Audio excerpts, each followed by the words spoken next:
ওই পুলিশ আইসা সে লাঠি দিয়ে পাও দিয়ে দেখে সে জীবিত আছে কিনা মৃত্যু হয়েছে। মানে সে সকাল থেকে আমার ছেলের পুলিশটা টার্গেট করেছিল যে এই ছেলেটারে মারতে হবে ফার্স্ট টাইম। এই ছেলেটা দুরন্ত ফেসিবাদী ছাত্রলীগ মানে আমার ছেলেটাকে বাঁচতে দেয় নাই। সে খুব চঞ্চল ছিল। আমার দুই ছেলে মেয়ে, সে মেয়ে, সে মহাখালী শাহী কলেজের সাথেই ফ্লাওয়ার শপ, এখানে একটা ফুলের দোকান আছে, ওইটা ও নিজে গেছে। লেখাপড়া অনেক কম করছে, আমার কাজ কাম ছিল না, ফুলের ব্যবসা। সিভিল এভিয়েশন শাহী কলেজ ওর ফ্রেন্ডরা ছিল ছোটোখাত থেকেই। শাহীন ভাইয়ের বাসা ওখানে অনেক ফ্রেন্ড ছিল। তো ও আন্দোলনে আপনার জেনুইন 17 তারিখ থেকে যোগ দেয় মহাখালীতে, আমরা কিন্তু জানি না। দোকান বন্ধ করে করে আর বন্ধুদের সাথে চলে যেত। আপনার 18 তারিখে রাবার বুলেট খাই 5টা, কিন্তু আমরা তখনও জানতে পারিনি। সে লিখে পুরোতে 7 বাসায় ঘুমিয়েছিল, তখন কিছু বলতে পারিনি। যার তার ফ্রেন্ডরা আসছিল যে আমাকে যাই কোথায়, আমি তো বাসায় আসি 18 তারিখে বিকেলে। তারপরে আপনার 19 তারিখ শুক্রবারে আপনার বেলা 11:30 সময় আপনার গোসল করে দোকান বন্ধ ছিল। তখন ওই দিন একটু গরম ছিল, মহাখালী অনেক উত্তাল ছিল। গা গোসল দিয়ে 11:30 সময় মা থেকে বলছে আমি নামাজে যাবো। আচ্ছা, মা বলছে ঠিক আছে যাও। তখন আমি একটু করে ঘুরে আসি, তখন জিজ্ঞেস করলাম যাই কোথায়, ওই গা গোসল নামাজে যাই। তখন তো 11:30 বাজে, মনে হয় কোনো সন্দেহ হচ্ছে। যাই দেখি আপনার ওই মহাখালীতে রেলের আপনার পুলিশরা ছিল আপনার আমতলির একটু আগে, যাই সবার আগে, ফার্স্ট টাইম সবার আগে, অনেক আগে। আমি জিজ্ঞেস করলাম তুমি জানি কেন, কিন্তু নামাজ পড়তে পারিস, চলে যাও, কিন্তু কেউ নেই, তোমার বন্ধুরা কেউ নেই। বাচ্চা যায় চলে আসছে, নামাজ পড়ছে। নামাজ পড়ে আবার ওর মা বলছে আমার পেটে খেতে লাগছে, আমার ভাত দেন। তো তোমার আব্বু আসুক, নামাজ পড়ে আসুক, তোমার ভাই আসুক, আসলে একসাথে খাইও। তারপরে আমি আসলাম, সবাই আসলাম, ভাত খাইলাম। সবাই ভাতটা খেয়ে জিজ্ঞেস করে, তারপরে মা বলছে তুমি আজকে বাইরে যাই না, আজকে বাইরে অনেক গ্যাদারিং, মারাত্মক অবস্থা। তারপরে ঠিক আছে যাই না, শুয়েছিলেন। তারপরে আমি কি করছি, ওর ভাই ছিল একটু বাইরে, বড়টা ছিল একটু বাইরে, ভাত খেয়ে একটু বাইরে গেছে। আর ওর বাসা তালা মারে দিচ্ছি। তারপর ওর বড় আসছে ঠিক 3:45 বাসা। 3:45 আসার পরে তালাটা খুলছে। তখন তো আমি শুয়েছিলাম, এর মা বসেছিল। আমাদের 4 তলা থেকে জানলা থেকে মহাখালীর অবস্থা সব দেখা যেতেছে, কি হচ্ছে না হচ্ছে। আপনার মহাখালী পুরো গ্যাদারিং হয়েছে 5টার পর। তো ওর মা মনে একটু বাথরুম টয়লেটে গেছে, ওর ভাই আসছে, আমি ঘুমিয়েছিলাম। তারপরে ও ভাইয়ের সাথে তালা তোলার সাথে তো জাহাজ উঠছে, বাসা থেকে উঠছে। ওঠার পরে আমি উঠলাম, তারপরে ও বলছে যে আমার মাথাটা একটু তুমি আছড়ে যাও, আমাদের কেমন জানি লাগতেছে, ভালো লাগতেছে না। তারপরে বলছে ঠিক আছে তুমি ওর সময় মাথা রাখবে না, মার এখানে মাথা রাখছে, এখানে মাথা রেখে বা তোমার এখানে মাথা রেখে। তারপর মা বলছে না বাড়ি চলতে। আমি বলছি না রাখো না, কী সে দাও। তোর মা মাথা এখানে রেখে মাথাটা আছড়ে দিচ্ছে, একটু তেল দিচ্ছে, তেল দিয়ে বলা থেকে আমি ভালো লাগবে, কী সে বলে আমি ভালো লাগছে, কিন্তু ভালো লাগতো নিচে যাবো। এই নিচে গেছে, তখন গেছে 4:20 যায়।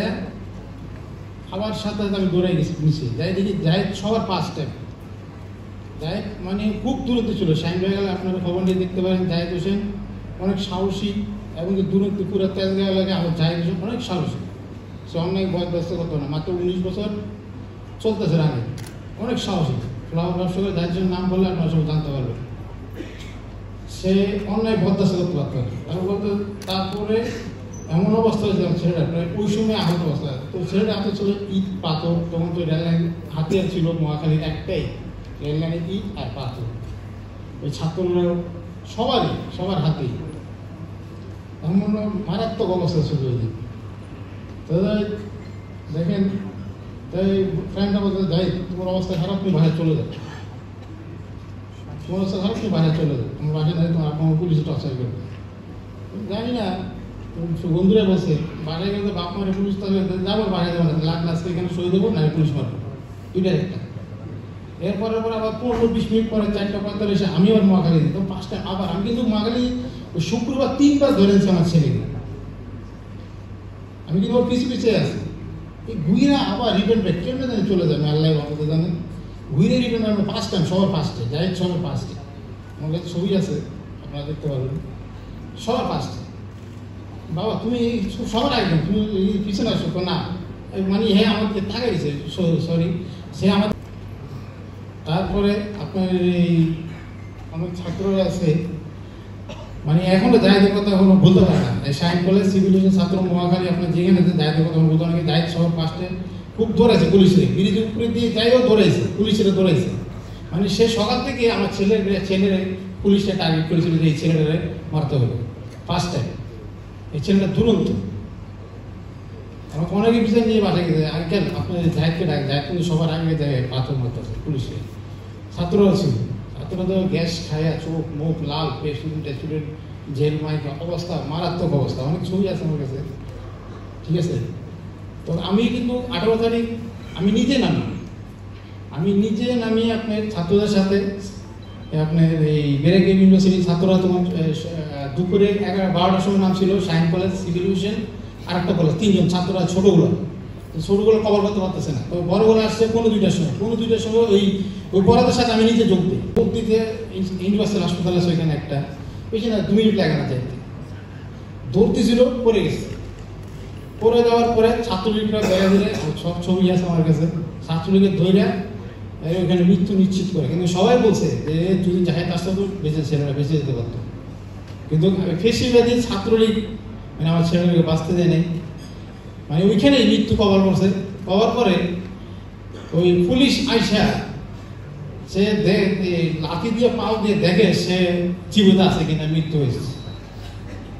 দেখেন আমরা কি বাংলাদেশ চাই? আপনার চেয়ারের জন্য একটা পাওয়া, খালি এই চেয়ারের জন্য যদি এত কিছু হয়, তো আমরা তো এটি চাই না। বাবা আমি আপনাকে তারপর বাসায় নেওয়ার দেরিতে লাশ লুকিয়ে রাখতে হয়েছে, পুলিশের লাশ লুকিয়ে রাখতে হয়েছে, মানে একটা গলিতে লুকিয়ে রাখছে। একজন ওনার নাম অনেক আল্লাহ বাজারেও, উনি বিএনপির একজন নেতা ছিল আগে, নাম হাসেন। ওনার বাসায় উনি সাহস করে অনেক চিপের বাসায় লাশ লুকিয়ে রাখছে। তারপরে আপনার ওই শাহিনবাগের একটা জামে মধ্যে ওখানে একটা তদারকি করে একজন লোক, ওর নাম মিয়া, সে বন্ধুরা নিয়ে গেছে শহীদের লাশ গোসল করাতে। সে ওই মসজিদের বলছে যেখানে লাশ গোসল করা হবে, তার কি অনুমতি আছে এই কথা কেন বলবো? আমার ছেলে কি গুলি কেমনে দেশের জন্য গুলি গেছে, সে দেখেন কেমন ফেসিবাদী লোক, লাশ পর্যন্ত গোসল করতে দেয় না। তারপরে ওই লাশ পাগলারপুর মসজিদ জামে মাদ্রাসা অনেক রিস্ক নিয়ে, মসজিদের ইমাম সাহেব অনেক রিস্ক নিয়ে, আমি সব করবো, এই মসজিদের ইমাম সাহেব আপনার এই লাশ গোসল করেছে মসজিদের ভিতরে লাশ গোসল করানো হয় না। তারপর অনেক রিস্ক অজুখানার ভিতরে একজন শহীদের লাশ, দেখেন কত কি অবস্থা আমরা ছিলাম। তারপরে আসেন এবার কবরস্থান রহিমের, আহা এর থেকে অনুমতি নো, নাইলে হবে না। এরকম অত্যাচার আমরা এই ছেলেকে নিয়ে আমরা পোয়াতে হয়েছে, অনেক কষ্ট করতে হয়েছে, হাতে পায়ে দিয়ে অনেক রিকোয়েস্ট করে অনুমতিটা নেওয়া হয়েছে এই লাশ কবর জন্য। আমার ছেলে আমার বর্তমানে রহিমের জামে মসজিদ কবরস্থানে আছে, বুঝছেন। তারপরে এর 2 দিন পরে বাইরে তো পুলিশ গেছে, ওদিন রাত্রে পুলিশ গেছে, 2 গাড়ি পুলিশ গেছে, মরার সাথে 10 মিনিটও হয়নি পুলিশ চলে গেছে অলরেডি 2 গাড়ি। ওইখান থেকে ফোন দিচ্ছি, আমরা আপনার বাড়ি থেকে ফোন দিচ্ছি, আপনার ছেলে লাশ করবো। আমি কি বলেন, আমার ছেলের লাশ আমি ঢাকায় মতো বাজাই বাড়িতে নেই, আপনি খবর হয়নি, আপনি কোথায় বলতেছেন, আমি আপনার বাড়ি থেকে মুখ বলতেছি। দেখেন কি একটা মারাত্মক অবস্থা ছিলাম আমরা। তারপরে